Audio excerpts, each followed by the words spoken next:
அன்பிற்கினிய சகோதர சகோதரிகளை நம் அனைவர் மீதும் ஏக இறைவனுடைய அமைதியும் கருணையும் உண்டாகட்டுமாக என்கிற உயரிய பிரார்த்தனைகளோடு நமக்கெல்லாம் தெரியும், பாலஸ்தீனத்தில் ஒரு யுத்த நிறுத்தத்திற்கான ஒப்பந்தம் மேற்கொள்ளப்பட்டிருக்கிறது. இந்த வீடியோவை நீங்க பேசுகிற இந்த தருணம் பாலஸ்தீனத்தில் அமைதி திரும்பி இருக்கிறது. ஏன்னா நம்ம ரெக்கார்டிங் ஆரம்பிக்கிறதுக்கு ஒரு ஹாஃப் அன் அவருக்கு முன்னாடியே இரண்டு தரப்பிலும் இனிமேல் தாக்குதல் நடத்துவதில்லை என்கிற ஒப்பந்தம் நடைமுறைக்கு வந்திருக்கிறது. இஸ்ரேலிய ஆக்கிரமிப்பு ராணுவம் தன்னுடைய படைகளை ஒப்புக்கொள்ளப்பட்ட பகுதிகளுக்கு பின்வாங்க செய்து கொண்டிருக்கிறது. அதே நேரத்தில் அந்த பின்வாங்குதல் 24 ஹவர்ஸுக்குள்ள முடிஞ்சதுக்கு பிறகு பாலஸ்தீன விடுதலை அமைப்பினர் அவர்களிடம் இருக்கக்கூடிய இஸ்ரேலுடைய பணைய கைதிகளில் உயிரோடு இருக்கக்கூடிய 20 பேரை விடுதலை செய்வதற்குரிய ஏற்பாடுகளை செய்ய இருக்கிறார்கள். இந்த நேரத்தில் பாலஸ்தீன விடுதலை அமைப்பினுடைய தற்போதைய தலைவராக இருக்கக்கூடிய சகோதரர் ஹலீல் அல் ஹையா அவர்கள் நேற்றைய தினம் உலக மக்களுக்கு ஒரு உரையாற்றி இருக்கிறார். குறிப்பாக பாலஸ்தீன மக்களை விழித்து பல செய்திகளை பேசியிருக்கிறார். உலக மக்கள் அத்தனை பேருக்கும் நன்றி சொல்லி இருக்கிறார். அந்த உரை மிக முக்கியமான ஒரு வரலாற்று சிறப்புமிக்க உரையாக மாறியிருக்கிறது. அல் ஜசீரா உள்ளிட்ட பல ஊடகங்கள் முக்கியத்துவம் கொடுத்து வெளியிட்டிருக்கக்கூடிய குறித்த உரை அரபு மொழியில் இருக்கிற காரணத்தினால அதனுடைய தமிழாக்கத்தை தான் இந்த வீடியோவில் நம்ம பார்க்க இருக்கிறோம். நமக்கு தெரியும், ஹலீல் அல் ஹையா அவர்கள் கடந்த மாதம் இஸ்ரேலிய ஆக்கிரமிப்பு இராணுவத்தினுடைய கத்தர் மீதான தாக்குதலில் உயிர் தப்பியிருந்தார். அல்லாஹ்வினுடைய உதவியால் அவர் நலமாக இருக்கிறார். எந்தவித தாக்குதலுக்கும் அவர் உள்ளாகவில்லை. அவருடைய மகன் உள்ளிட்ட 6 பேர் அந்த தாக்குதல்களில் கொல்லப்பட்டிருந்தார்கள், ஷஹீதாகி இருந்தார்கள். இந்த நிலையில தான் காசா மீது கொண்டு வரப்பட்டிருக்கக்கூடிய இந்த சமாதான உடன்படிக்கை தொடர்பாக ஹலீல் அல் ஹையா அவர்கள் தெரிவித்திருக்கக்கூடிய கருத்துக்கள் வெளியாகி இருக்கிறது. குறிப்பாக, நாங்கள் அமெரிக்க அதிபர் டொனால்ட் ட்ரம்பினால் வழங்கப்பட்ட 20 அம்ச ஒப்பந்த தீர்மானத்தை ரொம்ப பொறுப்புணர்வோடு கையாண்டிருக்கிறோம். அதனுடைய படித்தரங்களை ஒவ்வொன்றாக ஆய்வு செய்துதான் எங்களுடைய பேச்சுவார்த்தைகளை தொடர்ந்திருக்கிறோம். இதன் மூலமாக நிரந்தர யுத்த நிறுத்தம் ஏற்படுகிறது காசாவில் என்கிற வார்த்தையை ஹலீல் அல் ஹையா அவர்கள் பயன்படுத்துகிறார்கள். இந்த யுத்த நிறுத்தத்தினுடைய உத்தரவாதம் எங்களோடு இருக்கக்கூடிய அரபு இஸ்லாமிய நாடுகளுக்கு அமெரிக்க அதிபரால் வழங்கப்பட்டிருக்கிறது, பிளஸ் எங்களுக்கும் வழங்கப்பட்டிருக்கிறது. எனவே இந்த யுத்தம் இனிமேல் தொடர்கிற யுத்தம் அல்ல, நிரந்தர யுத்தம் என்கிற பேச்சுவார்த்தையாகத்தான் தற்போதைய பேச்சுவார்த்தை முடிவடைந்திருக்கிறது என்று சொல்லக்கூடிய ஹலீல் அல் ஹையா அவங்க என்ன சொல்றாங்கன்னா, இந்த ஒப்பந்தத்தின் ஊடாக காசாவுக்குள்ள ரஃபா உள்ளிட்ட அனைத்து பார்டர் வழியாகவும் உதவிகள் உள்ளே வரும், மருந்துகள், உணவுகள் அத்தனையும் அதிலே அடக்கமாக இருக்கும், கைதிகள் பரிமாற்றங்கள் நடைபெற இருக்கிறது, ஆயுள் தண்டனை அனுபவிக்கக்கூடிய 250 கைதிகள் உள்ளிட்ட காசா பகுதிகளில் இருந்து கைது செய்யப்பட்ட மொத்தம் 1700 கைதிகளோடு 1950 கைதிகள் முதல் கட்டமாக விடுதலை செய்யப்பட இருக்கிறார்கள் என்கிற மகிழ்ச்சியான செய்தியையும் நான் காசா மக்களுக்கும் உலகத்திற்கும் சொல்லிக் கொள்கிறேன் என்கிறார் டாக்டர் ஹலீல் அல் ஹையா அவர்கள். அதை தொடர்ந்து பேசக்கூடியவரே காசா மக்களை விழிச்சு பேசுகிற காட்சிகள் பதிவாகி இருக்கிறது. காசாவினுடைய கண்ணியத்துக்குரிய மக்களே, உங்களுடைய தியாகம், உங்களுடைய பொறுமை, உங்களுடைய அர்ப்பணிப்பு அனைத்துமே இந்த உலகத்தை வியப்பில் ஆழ்த்தி இருக்கிறது என்று ஆரம்பிக்கிறார் டாக்டர் ஹலீல் அல் ஹையா அவர்கள். உண்மையும் அதுதான். காசா மக்களுடைய பொறுமை எங்களை ஆச்சரியப்படுத்த வைத்தது. காசா மக்களுடைய தியாகம் அத்தனை பேரையுமே ஆச்சரியத்துக்கு உள்ளாக்கி இருக்கிறது. காசா மக்களுடைய அர்ப்பணிப்பும் நம் அத்தனை பேரையுமே ஆச்சரியத்துக்கு உள்ளாக்கி இருக்கிறது என்றால் அது மிகை அல்ல, அது மிகைப்படுத்தப்பட்ட கதைகளும் கிடையாது என்பதுதான் யதார்த்தமாக இருக்கிறது. தொடர்ந்து பேசுகிற டாக்டர் ஹலீல் அல் ஹையா அவங்க சொல்றாங்க, உலகம் இதுவரைக்கும் காணாத ஒரு யுத்தத்தை நீங்கள் எதிர்கொண்டிருக்கிறீர்கள். எதிரிகளுடைய கொடுமைகள், எதிரிகளுடைய இராணுவத்தின் அடக்குமுறைகள், எதிரிகளுடைய பயங்கரமான படுகொலைகள் ஆகியவற்றை நீங்கள் எதிர்த்து நின்று சாதித்திருக்கிறீர்கள் காசாவினுடைய கண்ணியத்துக்குரிய மக்களே என்று சொல்லக்கூடியவர் அக்டோபர் 7ஆம் தேதியினுடைய தாக்குதல் நடத்தப்பட்டு யுத்தம் ஆரம்பிக்கப்பட்டு 2 ஆண்டுகள் முடிவடைகிற இந்த தருணத்தில் பாலஸ்தீன விடுதலை அமைப்பினுடைய தலைவர் ஷஹீத் இஸ்மாயில் ஹனியா அவர்களையும் அவருடைய துணைத் தலைவராக செயல்பட்ட ஷஹீத் சாலிஹ் அல் அரூரி அவர்களையும் அவருடைய தளபதிகளில் ஒருவராக செயல்பட்டு பின்னாட்களில் பாலஸ்தீன விடுதலை அமைப்பினுடைய பலம்பெரும் தளபதியாக உருவெடுத்த ஷஹீத் யஹியா சின்வார் அவர்களையும் ஷஹீத் அபு ஹாலித் அல் தைஃப் உள்ளிட்ட அனைத்து பாலஸ்தீன விடுதலை அமைப்பினுடைய தலைவர்களுடைய தியாகங்களையும் நாங்கள் நினைவு கூறுகிறோம் என்று சொல்லக்கூடிய டாக்டர் ஹலீல் அல் ஹையா அவர்கள் பாலஸ்தீன விடுதலை அமைப்பினுடைய இயக்கத்தினுடைய வீரர்கள், இஸ்ரேலிய ஆக்கிரமிப்பு இராணுவத்தினுடைய மர்காவா டேங்குகள், அவர்களுடைய ஆயுதங்கள், அவர்களுடைய படைகளுக்கு எதிராக யுத்தத்திற்காக மிக உயரமான மலைகளைப் போல உறுதியாக நின்று போராடினார்கள், சண்டையிட்டார்கள். இடப்பெயர்வு ஏற்பட்டது, பட்டினி மரணங்கள் ஏற்பட்டது, குழப்பத்தை உருவாக்கும் எதிரியினுடைய திட்டங்கள் என அத்தனை திட்டங்களையும் பாலஸ்தீன விடுதலை போராட்ட அமைப்பினரும் பாலஸ்தீனத்தினுடைய கண்ணியமிக்க மக்களும் உடைத்து நொறுக்கி இருக்கிறீர்கள், அத்தனையுமே அழித்து நொறுக்கி இருக்கிறோம் என்று சொல்லக்கூடிய டாக்டர் ஹலீல் அல் ஹையா அவங்க சொல்லும் போது, உங்களுடைய விழிப்புணர்வும் உங்களுடைய உறுதியும் தான் எதிரியினுடைய முயற்சிகளை தவிடுபடியாக்கி இருக்கிறது என்று சொல்லி மேலதிகமாக பேசும்போது, அடுத்ததாக அவர் என்ன சொல்றாருன்னா, யுத்த களத்திலே நீங்கள் வீரர்களாக இருந்ததை போலவே பேச்சுவார்த்தை மேசையில் உங்கள் சகோதரர்களான நாங்களும் உறுதியாக நின்றிருக்கிறோம்.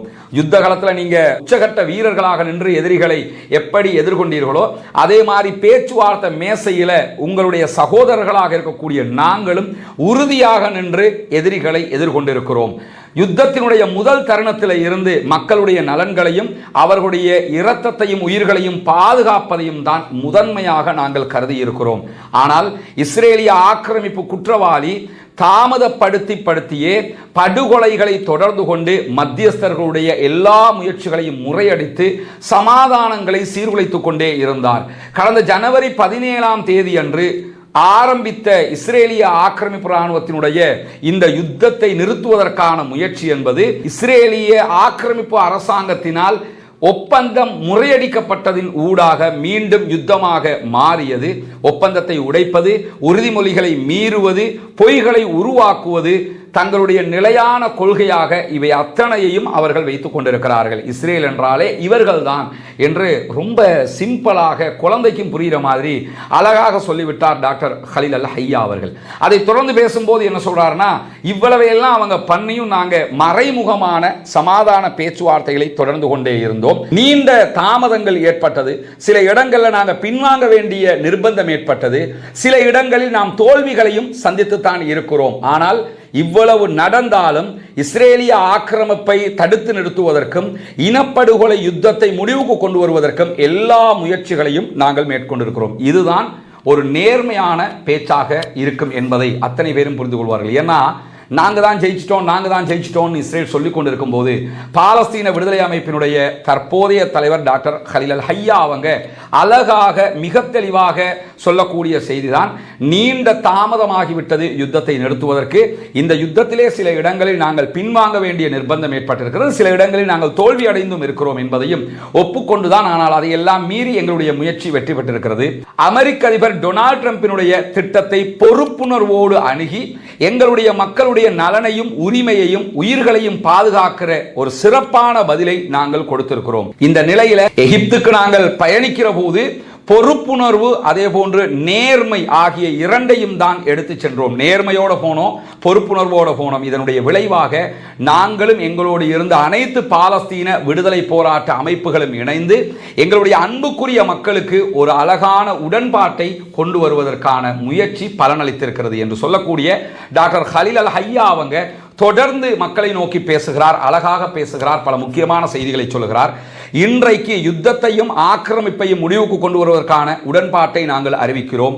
இது நிரந்தரமான யுத்த நிறுத்தம். ஆக்கிரமிப்பு இராணுவம் அவர்களுடைய படைகள் வெளியேறுகிறது காசாவை விட்டு கட்டங்கட்டமாக. காசாவுக்குள் உதவிகள் நுழைய ஆரம்பிக்கிறது. ரஃபாவினுடைய கடவுகள் அத்தனையும் திறக்கப்படுகிறது. ரஃபா, கரேம், அபு ஷலேம் போன்ற வாயில்கள் அத்தனையும் திறக்கப்படுகிறது. கைதிகள் பரிமாற்றம் இதிலே உள்ளடங்கி இருக்கிறது. ஏற்கனவே சொன்ன செய்தியை மீண்டும் அவர் நினைவூட்டுகிறார். 250 ஆயுள் தண்டனை கைதிகள், அதை தாண்டி அக்டோபர் 7க்கு பிறகு கைது செய்யப்பட்ட 1700 காசாவினுடைய மக்கள், குழந்தைகள், பெண்கள் ஆகிய அத்தனை பேரும் இதிலே விடுதலை செய்யப்படுகிறார்கள் என்று சொல்லக்கூடிய டாக்டர் ஹலீல் அல் ஹையா அவர்கள் மத்தியஸ்தர்கள் அதே போன்று அமெரிக்க நிர்வாகத்திடமிருந்து யுத்தம் முற்றிலுமாக முடிவடைந்து விட்டது என்கிற உறுதிமொழியை நாங்கள் எடுத்திருக்கிறோம். இனி யுத்தம் கிடையாது, கம்ப்ளீட்டாக வார் ஓவர் என்கிற உறுதிமொழி எங்களுக்கு தரப்பட்டிருக்கிறது. தேசிய அதே போன்று இஸ்லாமிய சக்திகளோடு இணைந்து அடுத்தடுத்து இருக்கக்கூடிய கட்டங்களையும் நாங்கள் அணுக இருக்கிறோம். நாங்கள் தனியாக எதையும் சாதிக்கிறோம்னு நான் சொல்ல வரல, ஆனால் எல்லோரோடும் இணைந்து நாங்கள் செயல்பட இருக்கிறோம். பாலஸ்தீன மக்களுடைய நலன்களை அடைவதற்கும் பாலஸ்தீன மக்களுடைய தலைவிதியை அவர்களே தீர்மானிப்பதற்கும் இந்த வாசகங்கள் ரொம்ப முக்கியமானது. ஏன்னா நிரந்தரமான யுத்த நிறுத்தம் என்பதை சொல்லக்கூடிய டாக்டர் ஹலீல் அல் ஹையா அவங்க பாலஸ்தீன மக்களுடைய நலன்களை அடைவதற்கும் அவர்களுடைய தலைவிதியை அவர்களே தீர்மானிப்பதற்கும் சுதந்திரமான பாலஸ்தீன அரசாங்கத்தை உருவாக்கி அதனுடைய தலைநகராக ஜெருசலமை அமைப்பதற்கும் நாங்கள் தொடர்ந்தும் பாடுபடுவோம் என்கிறார். இத்தோடு இது முடியாது. சுதந்திர பாலஸ்தீனத்தை நோக்கி அதனுடைய தலைநகராக ஜெருசலம் அமைய வேண்டும் என்பதை நோக்கி எங்களுடைய பயணம் தொடரும் என்று சொல்லிட்டு மேற்கு கரை வெஸ்ட் பேங்க்ல இருக்கக்கூடிய மக்கள், அதே போன்று புலம்பெயர்ந்து வாழக்கூடிய பாலஸ்தீனர்கள் என்று அத்தனை பேருக்கும் நாங்கள் உயர்ந்த மரியாதையையும் கண்ணியத்தையும் வெளிப்படுத்துகிறோம். ஈஜிப்ட், கத்தார், துருக்கி ஆகிய நாடுகளில் இருக்கக்கூடிய மத்தியஸ்தர்களுக்கு எங்களுடைய உயரிய மரியாதையையும் கண்ணியத்தையும் நாங்கள் சமர்ப்பிக்கிறோம். யமன், லெபனான், ஈராக், ஈரானிய இஸ்லாமிய குடியரசு ஆகியவற்றில் எங்களோடு இணைந்து இரத்தத்தையும் யுத்தத்தையும் பகிர்ந்து கொண்ட அத்தனை சகோதரர்களுக்கும் ஆழ்ந்த நன்றியை தெரிவித்துக் கொள்கிறோம் என்கிறார்கள். பிரித்து அழகாக ஒருவரையும் மிஸ் பண்ணாம அவர் சொல்றாரு. இந்த சமாதான உடன்படிக்கையில கத்தரும் துருக்கியும் அதே போன்று ஈஜிப்டும் தான் ஈடுபட்டார்கள். வேற எந்த நாடுமே வெளிப்படையாக ஈடுபடல. நீங்க எதை செஞ்சாலும் நாங்க ஓகே என்று தலையாட்டி விட்டு தான் சென்றார்கள். எனவே அந்த 3 நாடுகளையும் குறிப்பிட்டு வெளிப்படையாகவே அவர்களுக்கு நன்றி தெரிவிக்கிறார். அதை தொடர்ந்து பாலஸ்தீனத்தினுடைய யுத்தத்திலே நேரடியாக பங்கெடுத்தவர்கள் தான் யமன், லெபனான், ஈராக், அதே போன்று ஈரான். இந்த 4 நாடுகளையும் குறிப்பிட்டு நீங்கள் இரத்தத்திலும் எங்களுடைய யுத்தத்திலும் எங்களோடு பங்கு பெற்றிருக்கிறீர்கள் என்று பகிரங்கமாக நன்றியை தெரிவித்துக் கொள்கிறார். ஏன்னா அந்த சைக்கிள் கேப்ல இன்னும் வஞ்சத்தை திணிக்கக்கூடிய சில பேர் இருக்கிறாங்க. அவங்க என்ன சொல்றாங்கன்னா, பாலஸ்தீன விடுதலை அமைப்பு சொல்லிடுச்சான் ஈரான் எங்களுக்கு எந்த உதவியும் செய்யல அப்படின்னு சொல்லிட்டாங்க, பாத்தீங்களா ஈரான் கைவிட்டுடுச்சு என்ற செய்தியை பரப்புகிறார்கள். அல்லாஹுதான் அவர்களை காப்பாற்ற வேண்டும். பாலஸ்தீன விடுதலை அமைப்பினுடைய தலைவர் டாக்டர் கலீல் அல் ஹையா அவர்கள் மிக தெளிவாக ஈரானை அழைத்து அவர்களுக்கு நன்றி சொல்லுகிறார். ஈரானுடைய உதவியோடு தான் ஈராக்கில் இருக்கக்கூடிய மக்களும் பாலஸ்தீனத்திற்கு ஆதரவாக சண்டையில் தாக்குதலில் ஈடுபட்டார்கள். அவர்களை அழைத்தும் நன்றி சொல்லுகிறார். ஈரானுடைய ப்ராக்சிஸாக இருந்து ஈரானுடைய ஆயுதங்களை பெற்று தாக்குதல் நடத்தக்கூடியவர்கள் தான் லெபனானை சேர்ந்தவர்கள். அவர்களுக்கும் பெயர் குறிப்பிட்டு அவர் நன்றி சொல்லுகிறார். அதே நேரத்தில் ஈரானுடைய முழுமையான ஒத்துழைப்பில் இயங்கக்கூடியவர்கள் தான் யமனில் இருக்கக்கூடிய ஹூத்திகள். அவர்களுக்கும் நன்றி சொல்கிறார். மொத்தத்தில் ஈரான் தான் இவர்களை காசாவுக்கு ஆதரவாக வழிநடத்தியது. அதை பகிரங்கமாகவே நன்றியாக சொல்லி இருக்கிறார் டாக்டர் கலீல் அல் ஹையா அவர்கள், பாலஸ்தீன விடுதலை அமைப்பினுடைய தலைவர், அரசியல் துறை பொறுப்பாளர். அதே நேரத்தில் உலகம் எங்கும் இருக்கக்கூடிய சுதந்திரத்தை விரும்புகிற மக்கள் மில்லியன் கணக்கானவர்கள் உண்மையை உரைப்பதற்காக, உண்மையை உடைத்து சொல்வதற்காக உலகம் முழுவதும் பல பேரணிகளில் பங்கேற்றிருந்தார்கள். கடலிலும் தரையிலும் எங்களுக்காக போராடினார்கள்.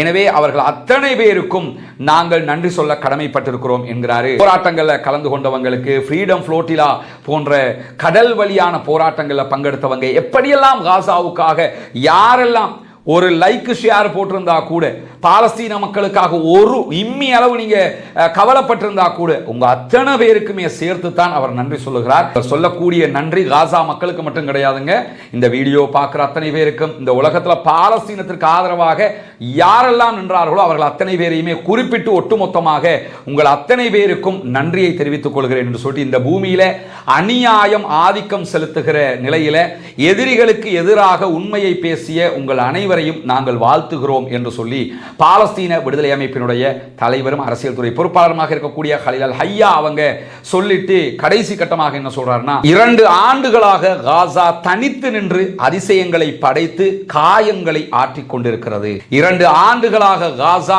ஜெருசலமையும் புனிதமிக்க மஸ்ஜிதுல் அக்ஸாவையும் பாதுகாத்துக் கொண்டிருக்கிறது. எதிரியை வீரத்தோடும் துணிச்சலோடும் காசா 2 ஆண்டுகளாக எதிர்கொள்கிறது. தனது எதிரிகளுக்கு தடை செய்யப்பட்ட பகுதியாக காசா தன்னை மாற்றிக் கொண்டிருக்கிறது. எந்த எதிரியும் காசாவை ஆள முடியாது. காசாவினுடைய மக்கள் உடையாதவர்கள், உடைப்படாதவர்கள், அவர்கள் பாதிக்கப்பட்டவர்களாக இருந்தாலும் கைவிடப்படாதவர்கள் என்கிற இந்த செய்திகளை எல்லாம் சொல்லிவிட்டு இறுதியாக சொல்லும் போது ரொம்ப அழகாக என்ன சொல்றாருன்னா, காசாவுக்கு இறைவனுடைய அமைதி கருணை உண்டாகட்டும், காசாவினுடைய ஆண்களுக்கு இறைவனுடைய கருணை அமைதி உண்டாகட்டும், காசாவினுடைய பெண்களுக்கு இறைவனுடைய கருணை அமைதி உண்டாகட்டும், காசாவினுடைய குழந்தைகளுக்கு, காசாவினுடைய முதியவர்களுக்கு அத்தனை பேருக்கும் இறைவனுடைய அமைதியும் கருணையும் உண்டாகட்டும். காசாவினுடைய ஷஹீதுகளுக்கு அமைதியும் கருணையும் உண்டாகட்டும். காசாவில் காயமடைந்த அத்தனை பேருக்கும் இறைவனுடைய அமைதியும் கருணையும் உண்டாகட்டுமாக என்று பிரார்த்திக்கக்கூடியவர், காசாவில் இருந்து கைது செய்யப்பட்டிருக்கக்கூடியவர்களுக்கும் இறைவனுடைய அமைதியும் கருணையும் உண்டாகட்டுமாக என்று சொல்லிவிட்டு, மாபெரும் தலைவர்களாக இருக்கக்கூடிய காசாவினுடைய ஷஹீதுகள் அத்தனை பேருக்கும் இறைவனுடைய அமைதியும் கருணையும் உண்டாகட்டுமாக என்று சொல்லி தன்னுடைய வாழ்த்தையும் தெரிவித்து தன்னுடைய வெற்றியையும் தெரிவித்து நிரந்தர யுத்த நிறுத்தம் என்கிற தங்களுடைய இலக்கை அடைந்திருக்கிறோம் என்பதையும் வெளிப்படுத்தி இதற்காக உலகம் முழுவதும் போராடிய அத்தனை பேருக்கும் பணிவான நன்றியையும் சொல்லி முடித்திருக்கிறார் பாலஸ்தீன விடுதலை அமைப்பினுடைய அரசியல் துறை பொறுப்பாளராக இருக்கக்கூடிய டாக்டர் ஹலீல் அல் ஹையா அவர்கள். அல்லாஹு தஆலா அவருக்கும் அருள் புரிய வேண்டும். பாலஸ்தீனம் வெற்றி பெற வேண்டும். பாலஸ்தீனம் சுதந்திரம் அடைய வேண்டும். பாலஸ்தீன மக்கள் நம்மை போன்ற நிம்மதியானவர்களாக மாற வேண்டும், வாழ வேண்டும் என்கிற உயரிய பிரார்த்தனைகளோடு பாலஸ்தீன அப்பாவிகளுக்காக பிரார்த்திக்கிற அதே நேரம் அவர்களுக்காக ஜனநாயக ரீதியாக